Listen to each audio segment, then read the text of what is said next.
지난주 말씀 기억하시지요? 부자 청년이 예수님께 찾아와 질문을 했습니다. 선생님, 무엇을 해야 영생을 얻겠습니까? 거기에 대해서 예수님이 답하셨어요. 살인하지 말라, 간음하지 말라, 거짓 증거하지 말라, 이런 계명을 지키라, 이렇게 말씀을 하셨더니 청년이 대답합니다. 선생님, 제가 어려서부터 이 모든 것을 지켰습니다. 예수님이 다시 답하세요. 한 가지 내게 부족한 것이 있는데 네 소유를 팔아 가난한 자들에게 나눠주고 나를 따르라, 이렇게 말씀을 하셨어요. 그런데 그 소리를 듣고 이 청년이 재물이 많은 연고로 근심하며 떠났다, 이런 말씀을 우리가 지난주에 배웠습니다. 그리고 그 뒷이야기가 오늘 본문의 내용이에요. 옆에서 이 모든 과정을 베드로가 본 거예요. 다 봤습니다. 그 청년과 예수님이 하는 대화를 옆에서 다 보고 예수님께 질문을 했어요. 마태복음 19장, 이제 병행구절이라고 하는데 같은 내용이 기록된 마태복음 19장에 보면 좀 더 자세하게 나와 있습니다. 마태복음 19장 27절 말씀 같이 한번 읽겠습니다. 자, 시작. 이에 베드로가 대답하여 이르되 보소서, 우리가 모든 것을 버리고 주를 따라싸운데 그런즉 우리가 무엇을 얻으리이까? 뭔가 굉장히 자신감이 있어 보입니다. 주님 아시죠? 저 부자 청년이 하지 못한 것을 저는 해냈습니다. 제가요, 그물도 버리고 배도 버리고 다 버리고 주님을 따랐습니다. 제가 이렇게 했는데 그럼 제가 무엇을 얻겠습니까? 이런 이제 질문을 한 거예요. 솔직히 우리도 이런 마음이 있지요. 저 같은 목회자라면 주님, 제가 주의 종의 길을 가기 위해서, 목회자의 길을 가기 위해서 어떤 좋은 직업도 포기했습니다. 이런 자유로운 삶도 포기했어요. 그러면 주님, 저에게 뭘 주시겠습니까? 제가 뭘 얻겠습니까? 이런 생각을 할 수도 있지 않습니까? 여러분도 마찬가지죠. 주님, 제가 교회에서 이렇게 봉사하고 수고하고 헌신합니다. 그래서 이것도 포기하고 저것도 포기하고 이렇게 제가 포기한 삶을 사는데 그럼 제가 무엇을 얻겠습니까? 여러분, 이런 질문 아마 해보신 적 있으실 거예요. 자, 그런데 우리가 조금만 깊이 생각해 보면, 예수님이 우리에게 베푸신 그 큰 사랑에 비하면 우리의 헌신과 수고와 희생이 정말 아무것도 아니라는 거예요. 여러분, 한번 생각해 보세요. 우리가 아무리 수고하고 아무리 헌신하고 봉사한다고 할지라도 십자가에서 자기 몸을 찢으시고 피를 흘리시고 생명을 주신 그런 예수님의 희생과 사랑에 비할 수 있겠습니까? 그럼 비할 수가 없는 거예요. 더군다나 우리가 예수님을 믿는 그 믿음조차도 사실은 이게 우리의 것이 아니라 하나님이 주신 선물이잖아요. 베드로가 유명한 신앙 고백을 했죠. 가이사랴 빌립보에서 주는 그리스도시요 살아계신 하나님의 아들이시니이다. 정말 대단한 고백입니다. 자, 그런데 그 고백 누가 하게 하신 거예요? 하나님이 하게 하셨어요. 이는 혈육이 한 것이 아니요 하늘에 계신 아버지께서 하게 하신 것이다. 그래서 지난주에 우리가 말씀 배웠어요. 우리가 행위로는 절대 구원에 이를 수 없고, 구원이라는 것은 하나님께서 시작하셨고 또 하나님께서 완성하시는 것이 구원이다. 성부 하나님이 시작하시고 예수님이 그것을 실행하시고 성령께서 그 구원의 내용을 우리의 삶에 적용시켜 주시는 겁니다. 이렇게 하나님께서 구원 잔치를 처음부터 끝까지 다 베푸시고 우리는 숟가락 들고 그 잔치에 참여만 하면 되는 거예요. 그걸 누리고 그리고 즐기면 되는 것입니다. 그런데 거기에 또 무슨 보상을 바라고 어떤 뭔가 대가를 우리가 바랄 수 있겠어요? 예수 믿고 하나님의 자녀가 된 것 이상 우리가 뭘 더 바라겠습니까? 그래서 이런 측면에서 볼 때 제가 예수님이라면 베드로에게 이렇게 말할 것 같아요. 베드로야, 뭘 더 바라냐? 뭘 더 바라냐? 이렇게 했을 텐데 사랑 많으신 예수님은 어떻게 말씀하시느냐? 그렇게 하지 아니하시고 베드로에게 상을 주시겠노라, 상을 주겠노라 이렇게 약속을 주시는 거예요. 그래서 여러분, 성경을 곳곳에 찾아보면 분명하게 기록이 돼 있어요. 어떤 내용이 기록되어 있냐면 주 예수 그리스도를 위해 수고하고 헌신하는 모든 성도들에게 상을 주시겠노라 이렇게 약속을 하고 계십니다. 한번 찾아볼까요? 마태복음 5장 11절입니다. 이건 제가 읽어드릴게요. 나로 말미암아 너희를 욕하고 박해하고 거짓으로 너희를 거슬러 모든 악한 말을 할 때에는 너희에게 복이 있나니 기뻐하고 즐거워하라. 하늘에서 너희 상이 큼이라. 히브리서 11장 6절에도 나옵니다. 이건 우리가 잘 아는 말씀인데 같이 한번 읽겠습니다. 시작. 믿음이 없이는 하나님을 기쁘시게 하지 못하나니 하나님께 나아가는 자는 반드시 그가 계신 것과 또한 그가 자기를 찾는 자들에게 상 주시는 이심을 믿어야 할지니라. 상 주시는 이시다. 하나님은 상 주시는 분이시다. 여러분, 하나님께서 주시는 상 받고 싶으세요? 일부보다 대답이 영 약합니다. 사람은 너무 많은데 대답은 약하네요. 하나님께서 주시는 상이 있다는 거예요. 제가 어렸을 때 상에 대한 욕심이 별로 없었어요. 그래서 저희 어머니가 늘 하시는 말씀이 있었어요. 한우가, 너는 왜 이렇게 욕심이 없냐? 저는 뭐 개근상, 우등상 별로 욕심이 없었어요. 그런데 저는 지금은 좀 달라졌어요. 그런 세상의 상은 별로 관심이 없는데 하늘의 상만큼은 받고 싶습니다. 하나님이 주시는 상만큼은 받고 싶은 마음이 있어요. 우리에게 약속하신 이 상이 무엇인지 오늘 우리가 말씀을 통해서 살펴보고자 하는데, 여기 계신 우리 부천평안교회 모든 성도들이 그 영광의 상을 누리고 받고 또 그 영광의 상에 동참하는 복된 성도 다 되시기를 주님의 이름으로 축원합니다. 하나님이 우리에게 주시는 상 세 가지가 있는데, 첫 번째는 하늘 가족의 상이에요. 하늘 가족을 우리에게 상으로 주신다는 거예요. 마가복음 오늘 읽은 본문이죠. 29절 30절 제가 다시 한번 읽어드릴게요.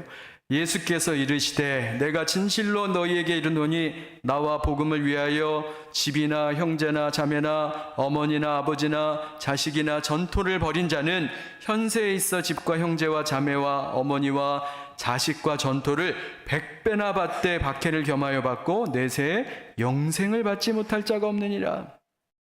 자, 어떤 상인가? 형제, 자매, 부모, 자식을 100배나 주신다. 이런 말씀을 하고 계세요. 이게 도대체 무슨 말씀입니까? 베드로가 예수를 믿었더니 갑자기 아내가 한 10명쯤 생겼다는 말입니까? 아니, 어떻게 도대체 형제, 부모, 자식을 100배나 받을 수 있어요? 이게 도대체 무슨 뜻인가? 여기서 말하는 이 100배라는 뜻은 그러니까 풍성하지만 영적인 복, 영적인 상을 말하는 거예요. 여러분, 우리 교회 다니시는 분들 중에 천국의 이 상을 자꾸 물질적으로만 이해하려고 하는 분들이 있어요. 그래서 이런 이야기 많이 들어보셨죠? 천국 가면 어떤 사람은 100평짜리 집에 살고 어떤 사람은 30평 집에 살고 어떤 사람은 단칸방에 산대.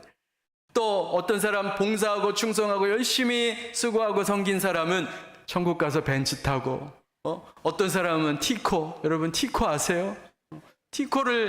티코 회전할 때는 땅을 손으로 짚고 회전한다는 그런 얘기가 옛날에 있었는데, 제 첫 차도 티코였습니다만 티코를 탄다는 거예요. 그래서 하나님 주시는 상을 자꾸 물질적으로 이해를 하는 거죠. 그런데 과연 우리에게 주시는 상이 그런 물질적인 상인가? 그렇지 않다는 거예요. 제가 지금 이 자리에서 다 설명할 수는 없지만 31절에 보면 그러나 먼저 된 자로서 나중되고 나중된 자로서 먼저 될 자가 많으니라. 이게 포도원 품꾼 비유거든요. 그 말씀을 잘 읽어보면 천국의 가치는 완전히 다르구나. 우리가 생각하는 그런 치열한 막 경쟁 사회, 더 내가 더 많이 갖고 더 1등이 되고 더 2등이 되, 더 탑의 자리에 올라가고 그런 어떤 세상의 가치와 세상의 질서가 천국은 아니구나. 이것을 말씀하고 있는 거예요.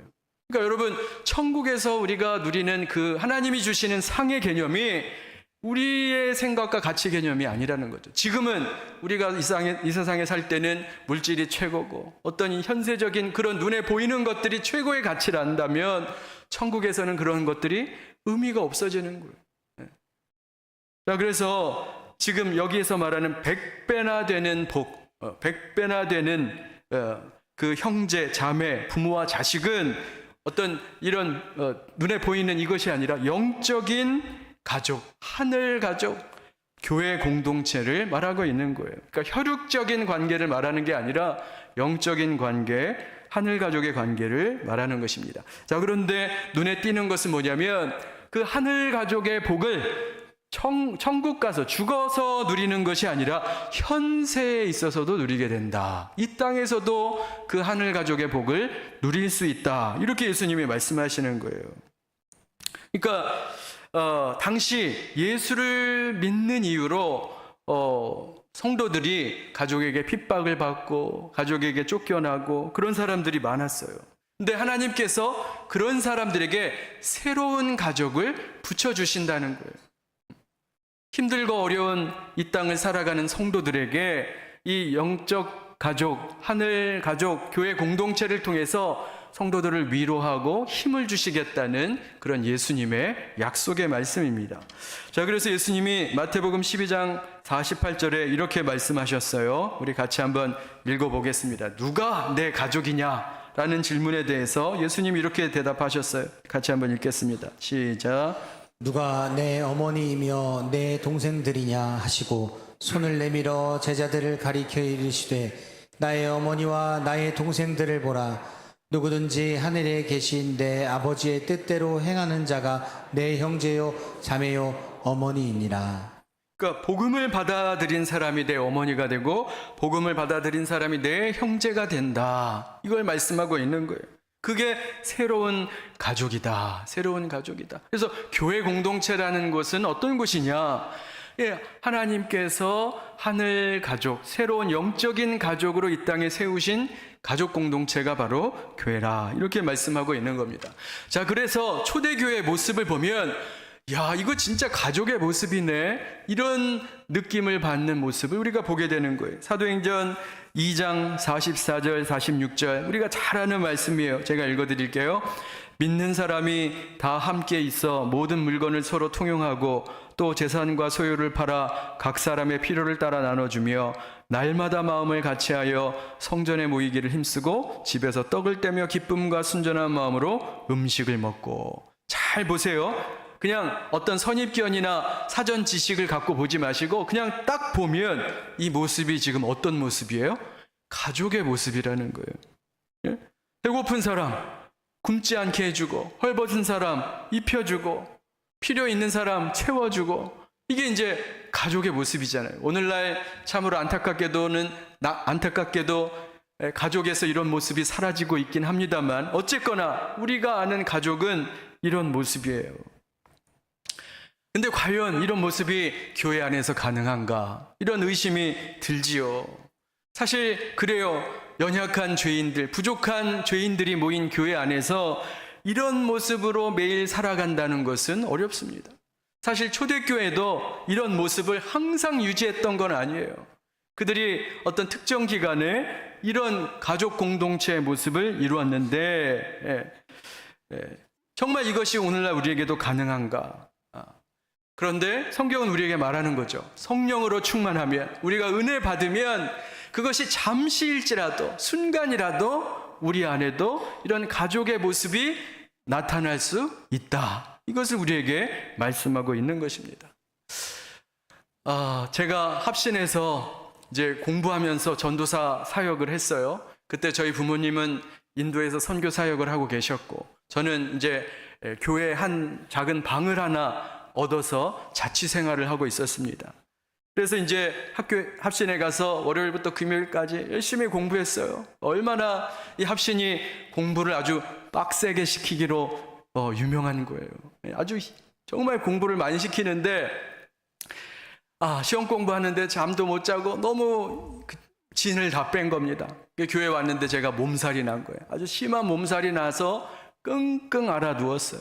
그래서 지금 이제 금요기도회를 하려고 준비는 하고 있는데 저는 방에 누워서 끙끙 앓고 있었는데 한 권사님이 어떻게 그거를 제가 아프다는 걸 어떻게 아셨는지 닭죽을 끓여오신 거예요. 그래서 제 인생 닭죽이었어요. 평생에 그렇게 맛있는 닭죽은 제가 지금도 기억하잖아요. 20년 전 이야기인데. 그래서 제가 그 닭죽을 먹고 얼마나 큰 힘과 위로를 받았는지 모릅니다. 여러분, 그런 거예요. 우리가 혈육적으로, 육적으로 태어났을 때는 이 혈육적인 가족 관계를 이루죠. 그러나 성령 안에서 우리가 거듭나고 새롭게 태어나면 영적인 가족을 우리에게 허락하신다는 거예요. 영적인 가족을 이루게 하신다는 겁니다. 그래서 저는 늘 성도들에게 그렇게 말해요. 우리 혈액형은 소심한 A형도 아니고 까칠한 B형도 아니고 깨발랄한 O형도 아니고 우리 혈액형은 무슨 형이다? J형이다. J형이 뭐예요? 지저스. 예수 그리스도의 보혈로 우리는 그리스도 안에서 한 가족이 되었다. 이것을 성경이 우리에게 말씀하고 있는 것입니다. 그래서 베드로는 이 예수님의 말씀대로 예루살렘 교회라는 하늘 가족, 영적인 가족을 얻었어요.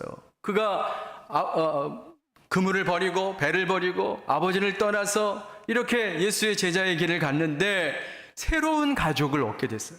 예루살렘 교회라는 새로운 가족을 얻게 된 것입니다. 여러분, 우리도 마찬가지죠. 우리에게도 하늘 가족, 영적인 가족, 부천 평안교회라는 가족 공동체가 있는 거예요. 그래서 우리가 이제 모여서 같이 예배를 드리지만 우리 교회 안에서 어르신들을 보면 제가 이런 마음이 들 때가 있어요. 우리 어머니 같다는 느낌이 들어요. 보면 연세도 비슷하시고 또 이렇게 분위기도 비슷하신 우리 권사님들이 있어요. 그래서 그분들을 보면 정말 저희 어머니를 뵙는 것 같은 그런 마음이 들 때가 많습니다. 그게 우리 교회가 가족 공동체, 영적 가족이라는 것을 뜻하는 거예요. 여러분, 그래서 교회는 이 장례나 어려운 일을 당한 사람이 있으면 어떻게 해야 돼요? 가족이라면 당연히 같이 위로하고 또 함께 울어주고 함께 해주는 것이 가족의 모습 아닙니까? 교회는 그런 일을 마땅히 해야 되는 거예요. 또 교회 안에 기쁘고 즐거운 일을 당한 사람이 있다면 내일처럼 같이 기뻐해주고 축하해주고 같이 웃어주고 이게 가족의 모습 아닙니까? 그래서 교회는 이래야 된다는 거예요. 어제도 우리 여전도의 야유회를 다녀왔는데 우리 권사님들이 버스 안에서 이렇게 뒤에서 앉으셔갖고 얘기를 하시는데 계속 까르르르 까르르르 웃으시는 거예요. 얼마나 이렇게 웃음소리가 큰지 제가 잠을 못 잤습니다. 좀 피곤해서 잠을 자야 되는데 하도 뒤에서 까르르르 까르르르 웃으시는데 뭐가 그렇게 재밌으신지. 그런데 잠을 비몽사몽간에 근데 그 소리가 천국의 소리로 들렸어요. 아름다운 소리로 들렸어요. 그러니까 함께 그 소리를 듣고 모든 사람들이 같이 기뻐하고 즐거워하고 함께 웃는 것이죠. 그래서 여러분, 교회는 어떤 곳이냐? 하나님께서 예수 그리스도, 사실 우리가 어떤 연관성이 있어요? 아무 연관이 없잖아요. 아무 연관이 없는데 단지 하나, 예수 그리스도를 우리 주로 섬기고 하나님을 섬기는 자라는 그 공통점 때문에 이 자리에 모여서 우리가 함께 예배하고 함께 신앙생활하고 때와 함께 식사하고 함께 교제하는 것입니다. 그게 바로 하늘 가족의 모습이라는 거예요. 여러분, 우리 교회가 하늘 가족으로서 더 서로 사랑하고 더 서로 기도하고 더 서로 돌아보는 그런 공동체가 되어야 할 줄로 믿습니다. 그래서 그게 베드로에게 약속하신 상이에요. 내가 너에게 새로운 가족, 영적 가족, 교회 공동체를 줄 것이다. 자, 두 번째로 예수님이 약속하신 상은 하나님의 나라입니다. 29절에 보니까 이렇게 돼 있어요. 집과 전토를 벌인 자마다, 그러니까 아버지를 위해, 하나님 나라를 위해 집과 전토를 벌인 자마다 100배를 받으리라. 눈이 땡그레지는 그런 말씀이 써 있죠. 아니, 땅을 100배로 받는다는 겁니다. 전토가 뭐예요? 땅이죠. 땅. 내가 주를 위해서 땅을 버렸으면 100배를 보상해 주신다는 거예요. 눈이 커지죠. 그럼 정말 성경을 보면 되잖아요. 베드로가 땅 부자가 되었는가? 땅을 정말 100배나 받았는가? 맞기도 하고 틀리기도 합니다. 베드로가 땅 부자가 되기는 돼요. 어떤 부자냐? 영적으로 엄청난 땅 부자가 됩니다. 예루살렘 교회의 영적 지경이 엄청나게 확장되는 것을 우리가 곧 보게 돼요.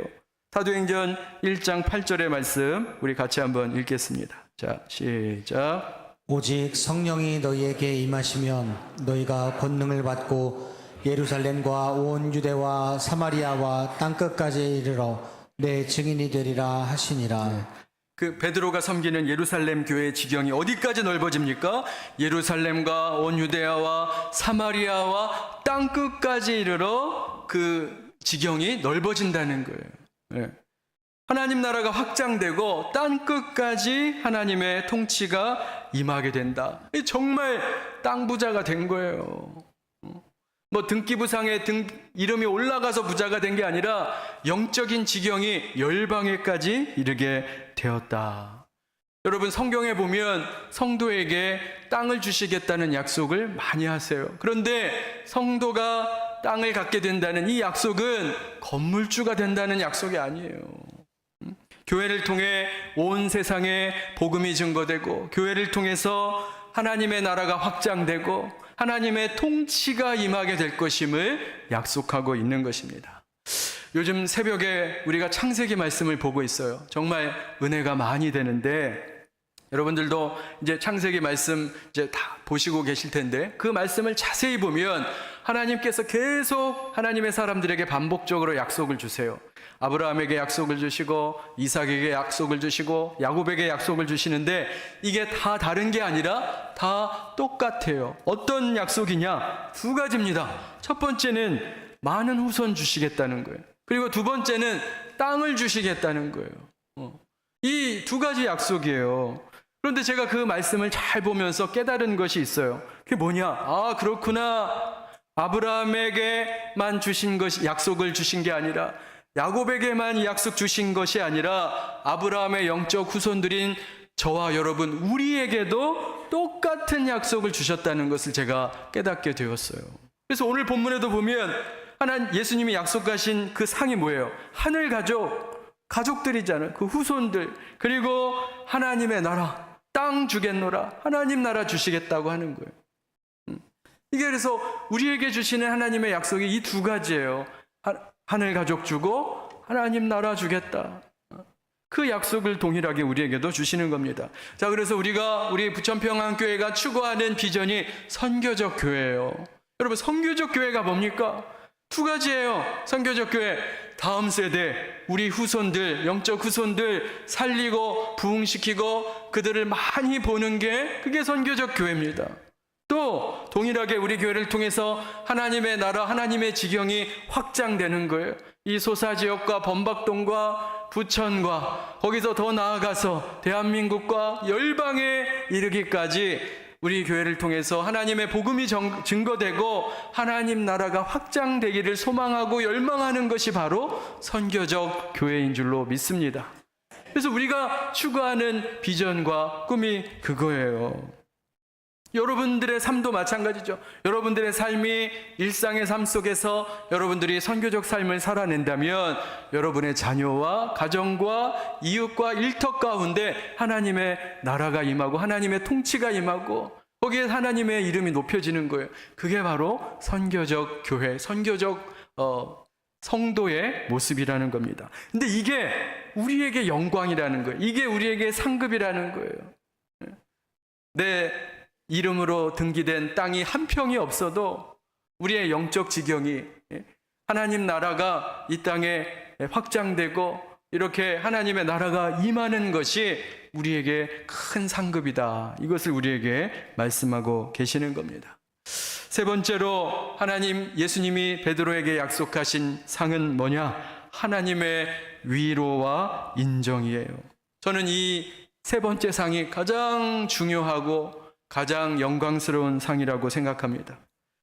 병행구절인 마태복음 19장 말씀을 같이 한번 읽어보겠습니다. 자, 시작. 이에 베드로가 대답하여 이르되 보소서 우리가 모든 것을 버리고 주를 따라 싸운데 그런즉 우리가 무엇을 얻으리이까? 예수께서 이르시되 내가 진실로 너희에게 이르노니 세상이 새롭게 되어 인자가 자기 영광의 보좌에 앉을 때 나를 따르는 너희도 12 보좌에 앉아 이스라엘 12지파를 심판하리라. 그러니까 우리가 무엇을 얻으리까? 베드로가 질문하잖아요. 우리가 무엇을 얻으리까? 그런데 이에 대해서 예수님이 뭐라고 대답하시냐면 보좌 앞 심판 이야기를 하시는 거예요. 좀 뜬금없어 보입니다. 왜 예수님이 보좌 앞에서 이루어질 심판에 관한 말씀을 하느냐? 여기는 좀 신학적인 이해가 필요해요. 여러분, 이 심판이라는 것이 뭐냐? 우리는 그냥 두렵게만 생각하고 무서운 거라고 생각하는데 심판에는 항상 두 가지 면이 있어요. 예수 믿는 자에게는 그 자리가, 예수 믿지 않는 자에게는 심판의 자리지만 그 자리가 예수 믿는 자들에게는 영광의 자리요 상급의 자리이기 때문에 그렇습니다. 영광의 자리요 상급의 자리, 상 받는 자리라는 거예요. 여러분, 그 자리는 어떤 자리인가? 하나님께서 저와 여러분 성도의 믿음을 칭찬하고 인정해 주시는 자리예요. 우리가 잘 아는 계시록 7장 17절에 이런 말씀이 있어요. 이는 보좌 가운데 계신 어린 양이 그들의 목자가 되사 생명수 샘으로 인도하시고 하나님께서 그들의 눈에서 모든 눈물을 씻어 줄 것임이라. 그러니까 예수님이 그 자리에서 성도들의 눈물을 씻어 주신다는 거예요. 그 보좌 앞에서 성도들의 눈물을 닦아 주신다. 여러분, 이 눈물의 의미가 뭘까요? 왜 성도들이 주 앞에서, 보좌 앞에서 눈물을 흘리는가? 제가 묵상을 했는데 시편 42편 말씀이 생각이 났어요. 시편 42편 말씀입니다. 우리 같이 한번 읽어볼까요? 자, 시작. 사람들이 종일 내게 하는 말이 내 하나님이 어디 있느냐 하오니 내 눈물이 주야로 내 음식이 되었도다. 내 영혼아, 내가 어찌하여 낙심하며 어찌하여 내 속에서 불안해하는가? 너는 하나님께 소망을 두라. 나는 그가 나타나 도우심으로 말미암아 내 하나님을 여전히 찬송하리로다. 그러니까 시편 기자가 지금 그 얘기를 하는 거예요. 내 눈물이 주야로 음식이 되었도다. 여러분, 우리 주변의 모든 사람들이 내가 예수 믿고 믿음 생활하는 것을 인정해주고 격려해주고 또 이렇게 지지해주면 우리 믿음 생활이 얼마나 편하겠습니까? 얼마나 우리가 믿음 생활 쉽게 하겠어요? 그런데 과연 현실이 그런가요? 그렇지 않아요. 주변의 사람들이 우리 믿음 생활에 대해서 좋게 보지 않는 경우가 많습니다. 여기 표현처럼 야, 하나님이 어디 있느냐? 보여줘봐. 그럼 내가 믿을게. 야, 너는 무슨 강신자냐? 뭐 그렇게 티를 내면서 신앙생활, 종교 생활을 해 하면서 세상 사람들은 세상은 조롱하고 비웃는다는 거예요. 그러니까 우리가 믿음 생활하는 것이 쉽지 않아요. 어렵습니다. 우리 전도부 매주 목요일날 나가셔서 전도지를 나눠주시지만 냉랭하고 차갑고 튕겨내는 그런 손길들을 우리가 많이 봐요. 여러분, 우리가 믿음 생활하는 데 대해서 세상은 호의적이지 않습니다. 그런 속에서 시편 기자가 답답한 거죠. 네 하나님이 어디 있느냐? 네 하나님이 어디 있느냐? 그래서 이런 비웃는 소리를 들을 때 답답하고 억울해서 울었던 거예요. 그런데 더 많이 울었던 이유는 뭐냐면 그런 소리를 들었을 때 자신의 믿음이 흔들리더라는 거예요. 하나님의 그런 의심에 대한 그런 조롱의 소리를 들었을 때 자기 마음속에 의심이 생기고 자기 믿음이 흔들리더라는 거예요. 그래서 내가 어찌하여 낙심하며 어찌 내 속에서 불안해하는가? 그렇죠. 그런 의심, 그런 불안이 내 마음에 들어오는 겁니다. 그런 모습에 실망하는 거예요. 그래서 더 하나님 앞에 울게 된 겁니다. 저도 제가 이제 저의 비슷한 상황을 설명해 드릴게요. 저도 신학을 할 때, 목회를 할 때 이런 비웃는 소리를 들었어요. 그것도 혈육에게서 들었습니다. 친척에게서 들었어요. 아니, 너는 가정 형편도 어렵고 부모님을 잘 모시고 이 집안을 일으켜야지, 좋은 직장 얻어서 그렇게 살아야지, 무슨 목회냐, 무슨 신학이냐, 이렇게 조롱하고 비웃는 소리를 제가 들었어요. 지금은 제가 은혜 받고 소명 받아서 목회길을 가겠다고 하는데 격려해 주지는 않고, 이렇게 인정해 주지는 않고 비웃는 소리에 마음이 답답하고 억울했습니다. 자, 그런데 솔직히 더 힘들었던 것은 뭐냐? 그 소리가 제 마음에, 제 믿음에 박혀서 제 믿음을 흔들더라는 거예요. 내가 정말 이 길을 가는 것이 맞나? 내가 정말 저 사람들의 말처럼 정말 돈 많이 벌고 이런 좋은 직장 가져서 그렇게 가정을 일으키고 그런 일을 하는 것이 맞는 것 아닌가 하는 그런 의심과 생각이 제 마음에 들어오는 거예요. 그래서 그게 굉장히 갈등이 되고 힘들었던 기억이 납니다. 여러분, 우리가 굉장히 연약한 존재예요. 누가 조금만 이런 이야기를 하고 의심의 마음을 불어넣으면 우리의 믿음이 사정없이 흔들립니다. 아무리 우리가 입으로는 믿는다고 해도, 믿음이 있다고 해도 여전히 우리 마음속에 불안이 있고 염려가 있는 거예요. 자, 그런데 그 상황에서 그렇게 흔들리는 우리를 성령께서 붙들어 주시는 거예요. 그래서 시편에 이렇게 말씀하시는 거예요. 그가 나타나 도우심으로 내 하나님을 여전히 찬송하리로다. 성령께서 우리에게 확신의 마음을 심어주시는 거예요. 우리는 여전히 흔들리는데 확신의 마음을 심어주시는 거예요. 이 길이 생명의 길이요, 이 길이 구원의 길이요, 이 길이 영생의 길이다. 이것을 우리에게 확인시켜 주시는 겁니다. 그래서 지금까지 그 믿음으로 살아왔던 것처럼 앞으로도 그 믿음으로 살아가라, 이렇게 우리에게 도우심을 주시는 거예요. 그리고 마침내 이 땅에서 때로는 우리가 흔들리고 넘어지고 낙심하고 좌절하지만 그럼에도 불구하고 이 길이 내가 갈 길이구나 라고 깨닫고 그 길을 묵묵히 살아간 모든 성도들에게 최종적으로 하나님이 그들에게 칭찬과 위로와 그리고 상급을 주시는데, 그것이 바로 보좌 앞이라는 거예요. 우리가 주님 앞에 섰을 때 우리 주님이 우리의 믿음의 길을 인정해 주시는 겁니다.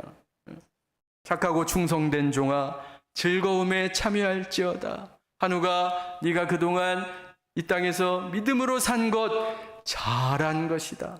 그게 옳은 선택이었고 그것이 마땅한 길이었어. 저와 여러분의 믿음을 인정하고 칭찬해 주신다는 거예요. 여러분, 이것보다 더 큰 상급은 없어요. 우리가 억울했던 것, 또 우리가 의심했던 것, 여러분 억울한 누명이 있을 때 그 누명이 벗겨지고 이렇게 확인될 때 거기에 얼마나 큰 감동과 자유함이 있습니까?